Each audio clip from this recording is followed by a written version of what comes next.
सबको मेरा सादर प्रणाम।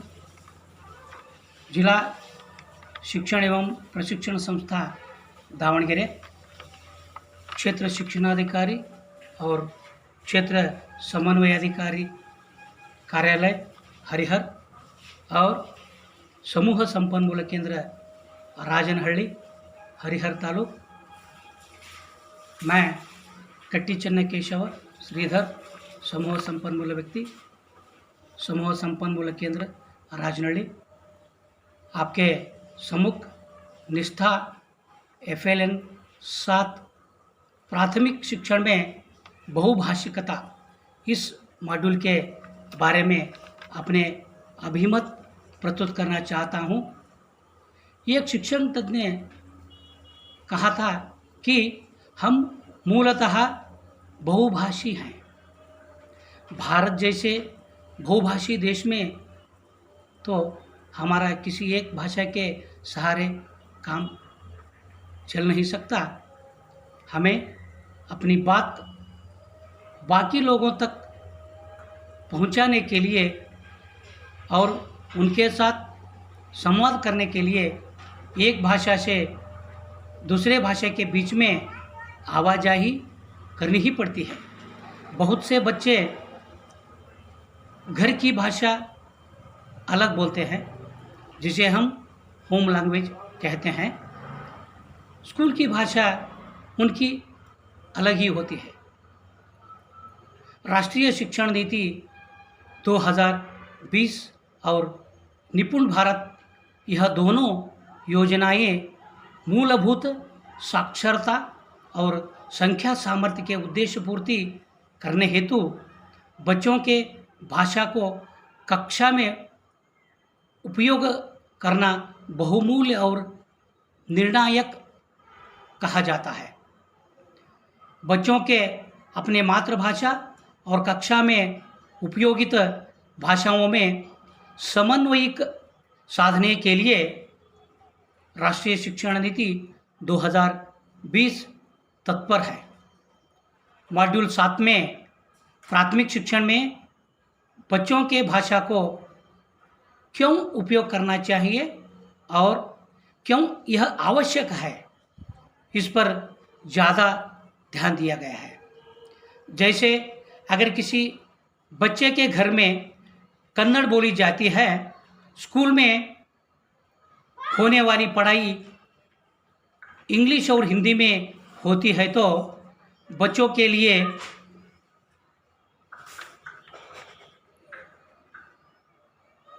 स्कूल में समायोजन करना काफ़ी मुश्किल होगा। अगर उसके अपनी भाषा में बोलने का मौका नहीं दिया गया तो। उदाहरण के लिए, अगर किसी बच्चे के घर में कन्नड़ बोली जाती है और स्कूल में पढ़ाई के माध्यम इंग्लिश है, तो ऐसे में बच्चा एक से अधिक भाषाओं के संपर्क में आ जाता है। धीरे धीरे इसमें कुशलता का एक स्तर हासिल हो जाता है।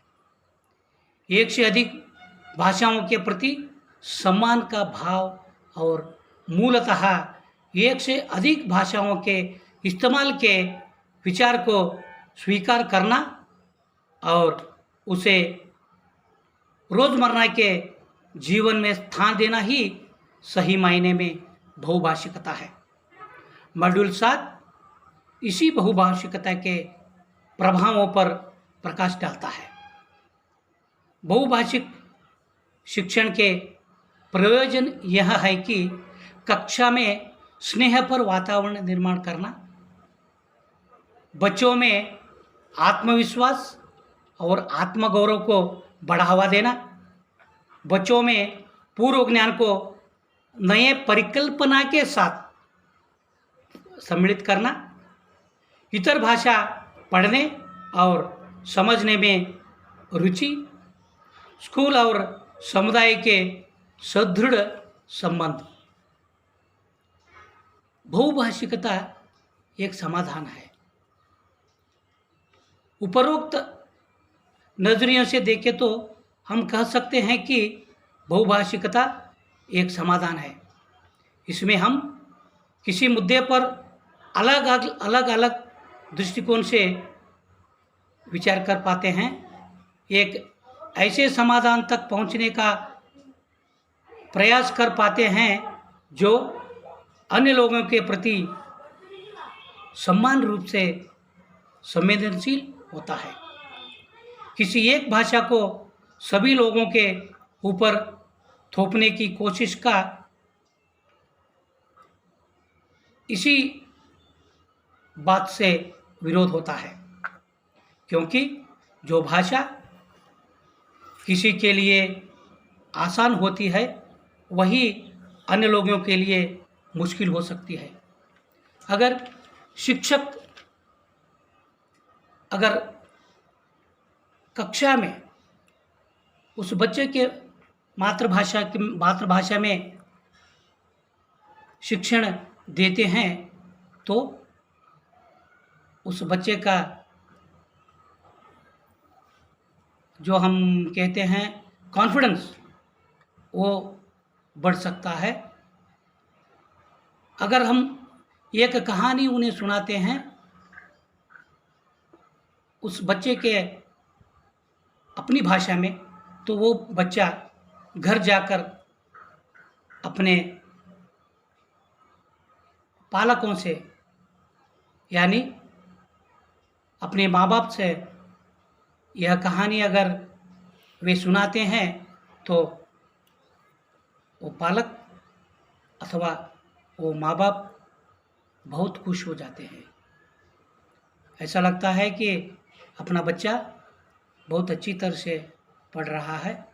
तो हम शिक्षक लोग हमारी कक्षा में ज़्यादा से ज़्यादा बच्चों के मातृभाषा को थोड़ा अलग नज़रिए से देखकर अगर दोनों भाषा में उन्हें शिक्षित करें तो बहुभाषिकता का जो संकष्ट है परिहार हो सकता है और बच्चे भी बहुत कॉन्फिडेंस से सीख सकते हैं।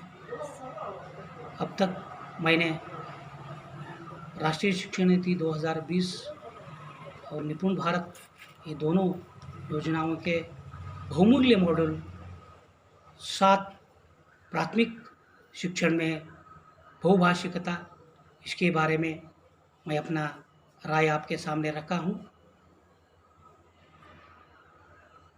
नमस्कार।